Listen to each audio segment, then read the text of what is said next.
সম্মানীয় দর্শক, এই মুহূর্তে এই যে ঘূর্ণিঝড় রেমাল যেটা আসছে সেটা একদম স্থলভাগের কাছাকাছি চলে এসছে। এখন ব্যাপার হচ্ছে এই যে ঘূর্ণিঝড় রেমাল যেটা এই মুহূর্তে আপনারা দেখতে পাচ্ছেন, এই ঘূর্ণিঝড়টি এই মুহূর্তে বাংলাদেশ থেকে আর কতটা দূরে রয়েছে বা পশ্চিমবঙ্গ থেকে আর কতটা দূরে রয়েছে, অর্থাৎ এই যে ঘূর্ণিঝড় সেখান থেকে স্থলভাগের ডিস্টেন্সটা কত, অর্থাৎ বাংলাদেশ থেকে কতটা দূরত্ব এবং পশ্চিমবঙ্গ থেকে কতটা দূরত্ব। এবং এই যে ঘূর্ণিঝড় রেমাল যেটা আপনারা জানেন যে 26 তারিখে এটা ল্যান্ডফল করবে, স্থলভাগে ঢুকে পড়বে।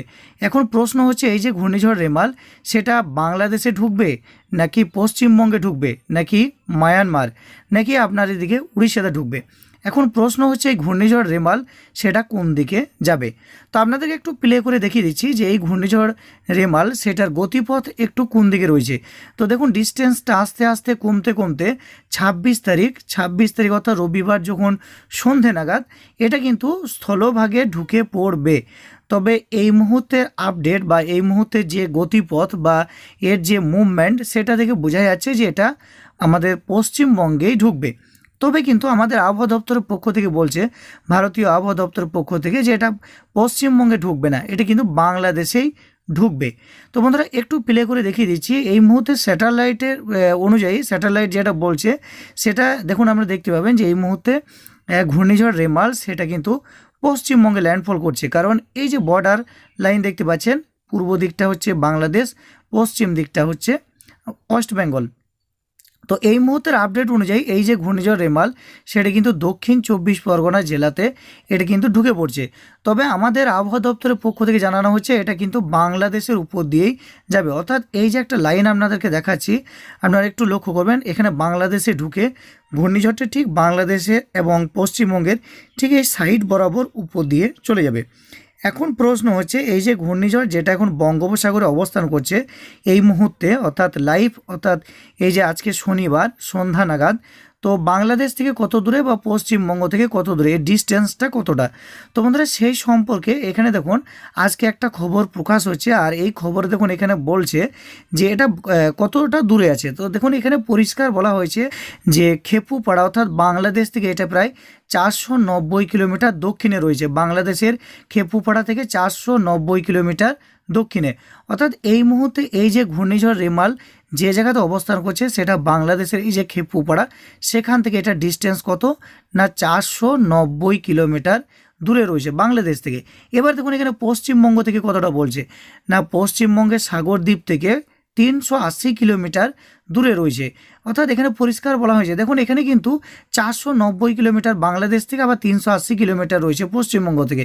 অর্থাৎ এই যে ঘূর্ণিঝড় যেটা এই মুহূর্তে অবস্থান করছে সেটা থেকে পশ্চিমবঙ্গের দূরত্বটা কিন্তু কম, এখানে কিন্তু 380 কিলোমিটার এবং এই দিকে রয়েছে 490 কিলোমিটার, অর্থাৎ 100 কিলোমিটার কাছে রয়েছে পশ্চিমবঙ্গের, অর্থাৎ 100 কিলোমিটার এখনও দূরে রয়েছে বাংলাদেশ থেকে। তার মানে বোঝা যাচ্ছে এই যে ঘূর্ণিঝড় সেটা কিন্তু পশ্চিমবঙ্গের কাছাকাছি রয়েছে, বাংলাদেশ থেকে আরও 100 কিলোমিটার দূরে রয়েছে এই ঘূর্ণিঝড়। এবার আপনাদেরকে ঘূর্ণিঝড়ের মুভমেন্টটা দেখিয়ে দিচ্ছি, ঘূর্ণিঝড়টা কোন দিকে যাচ্ছে। তো আপনারা একটু খেয়াল করে দেখতে পাবেন ঘূর্ণিঝড়টা যখন একদম এর যে গতিপথ সেটা কমে কমে যখন একদম কাছাকাছি চলে আসবে, যখন ল্যান্ডফল করবে, অর্থাৎ আগামীকালকে রবিবার সন্ধ্যার পরে কিন্তু এটা ল্যান্ডফল করবে। ল্যান্ডফল করার পর এই ঘূর্ণিঝড়টা কোন দিকে যাচ্ছে না, দেখুন এটা উপর দিকে চলে যাচ্ছে, একদম পশ্চিমবঙ্গের সাইডে সাইডে যাচ্ছে। আপনাদেরকে একটু যদি জুম করে দেখানো হয় তো দেখতে পাবেন যে এটা কিন্তু কোন দিকে যাচ্ছে না, ল্যান্ডফল করার পরে যে চন্দননগর বা শান্তিপুর বা এই যে কলকাতা এই সাইড হয়ে কিন্তু যাচ্ছে। তারপর আরেকটু যদি আমি প্লে করি তো আপনারা দেখতে পাবেন তারপর কিন্তু এটা দেখুন বাংলাদেশে ঢুকে যাচ্ছে, অর্থাৎ শান্তিপুরের পাশে দিয়েই এখানে কিন্তু বাংলাদেশে ঢুকে যাচ্ছে। বাংলাদেশের এই যে জায়গাগুলি রয়েছে যেমন ডামুহুদা, তারপর এখানে রয়েছে দেখুন যে জায়গাগুলি রয়েছে এই দিকে কিন্তু ঢুকে যাচ্ছে।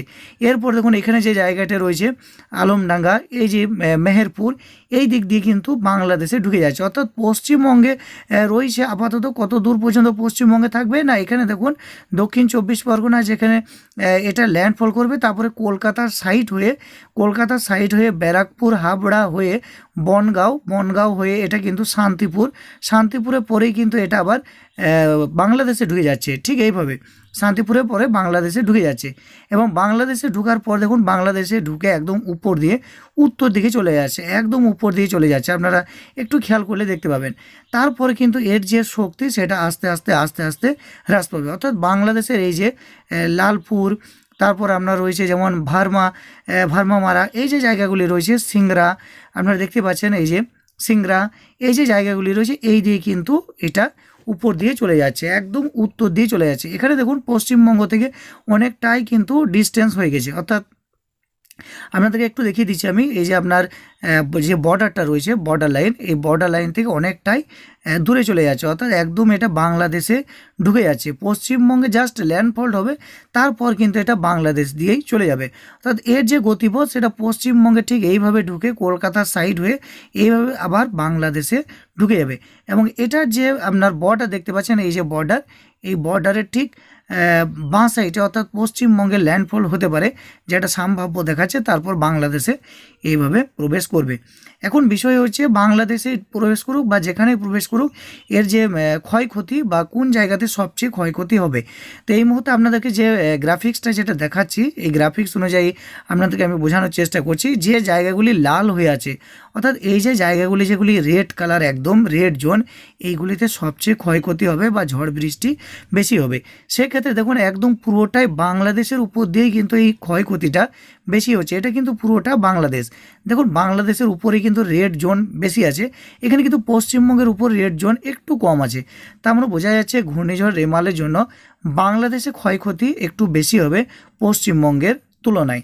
এবং এখানে যদি আপনি আরেকটা বিষয় আপনাদেরকে দেখিয়ে দিচ্ছি যে ঝড়ো হাওয়াটা কোন দিকে বেশি হবে না, ঝড়ো হাওয়াটা দেখুন এই মুহূর্তে যে জায়গাটি রেড কালার, রেড জোন রয়েছে, এইগুলিতে কিন্তু ঝড়ো হাওয়া সবচেয়ে বেশি বইবে। বাংলাদেশের উপর দিয়েই কিন্তু ঝড়ো হাওয়াটা বেশি যাচ্ছে। তো বন্ধুরা এই মুহূর্তে কিন্তু আপনাদেরকে দেখিয়ে দিলাম যে ঘূর্ণিঝড় রেমাল সেটা যে গতিপথে যাচ্ছে সেটা কিন্তু পশ্চিমবঙ্গে প্রবেশ করছে, তারপর কিন্তু সেটা বাংলাদেশে ঢুকে যাবে। এখন দেখার বিষয় ঘূর্ণিঝড় রেমাল সেটা কবে কোথায় প্রবেশ করে বা কবে এর যে ল্যান্ডফল বা গতিপথ কোন দিকে, সেটা অবশ্যই আপনাদেরকে আগামী কালকের ভিডিওতে জানিয়ে দেবো। বা এর যখন ল্যান্ডফল হবে অবশ্যই আপনাদেরকে পরবর্তী ভিডিওতে জানিয়ে দেবো যে এই যে ঘূর্ণিঝড় রেমাল সেটা কোন দিকে যাচ্ছে বা এর ক্ষয়ক্ষতি কেমন হচ্ছে, কোথায় কেমন সতর্কতা থাকছে। অবশ্যই নেক্সট আপডেট, পরবর্তীতে আপডেট আপনাদেরকে দিয়ে দেবো। তো বন্ধুরা অবশ্যই ঘূর্ণিঝড় রেমাল নিয়ে আপনাদের যদি কিছু জানার থাকে বা বলার থাকে অবশ্যই আপনারা নিচে কমেন্ট করবেন। শেষে আপনি কমেন্ট করবেন যে এই মুহূর্তে আপনি পশ্চিমবঙ্গের বা বাংলাদেশের কোন জেলা থেকে ভিডিও দেখছেন, অবশ্যই কমেন্ট করবেন। এবং এটাও কমেন্ট করবেন যে আপনার মনে কি হচ্ছে যে ঘূর্ণিঝড় রেমাল বাংলাদেশে ল্যান্ডফল করবে নাকি পশ্চিমবঙ্গে ল্যান্ডফল করবে, কোথায় এই ঘূর্ণিঝড়টি আছড়ে পড়বে বলে আপনার মনে হচ্ছে, আপনার ধারণা কি রয়েছে, অবশ্যই নিচের কমেন্ট আপনারা জানিয়ে দেবেন। তো বন্ধুরা আশা করি বুঝতেই পেরেছেন, ভিডিওটি ভালো লাগবে। ভিডিওটি দেখে আপনি যদি কিছুটা হলেও উপকৃত হন তাহলে অবশ্যই ভিডিও নিচে একটি লাইক করে ভিডিওটি জনস্বার্থে সকলের মধ্যে শেয়ার করবেন। এবং এই চ্যানেল থেকে আগামীতে ঘূর্ণিঝড় রেমাল সম্পর্কে পরবর্তী আপডেট পেতে অবশ্যই চ্যানেলটিকে সাবস্ক্রাইব করে পাশের বেল আইকনে প্রেস করে নোটিফিকেশানটা অল করে দেবেন।